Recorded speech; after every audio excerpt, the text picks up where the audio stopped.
জিতের সাথে প্রেম ভাঙার জন্য স্বস্তিকাকে দায়ী করল মেয়ে অন্বেষা।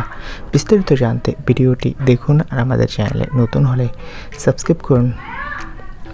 টলিউডে অভিনেতা জিৎ আর স্বস্তিকা মুখার্জির প্রেমের সেই গুঞ্জন সত্যি ছিল। জিতের জন্মদিনে নিজ মুখে স্বীকার করে নিয়েছিলেন অভিনেত্রী স্বস্তিকা মুখার্জি। প্রায় 6 বছর একসঙ্গে ছিলেন তারা, তবে সেই সম্পর্ক টিকেনি। আসলে অভিনেত্রীর মেয়ে অন্বেষার সাথে জিতের ভালো বন্ডিং ছিল, তাই যখন সম্পর্ক ভেঙে যায় অন্বেষা মেনে নিতে পারেনি। অভিনেত্রী আরও জানান, তার মেয়ে বড় হয়ে যাওয়ার পর বলে, এত সুন্দর একটা পুরুষ, এ তুমি কি করলে মা? শুধু অভিনেত্রীর মেয়েই নয়, স্বস্তিকা আর জিতের সম্পর্ক ভাঙায় মন ভেঙে গিয়েছিল তার মা এবং বোনের। অভিনেত্রী জানিয়েছে, মা আর বোন সবসময় জিতের পক্ষ নিত।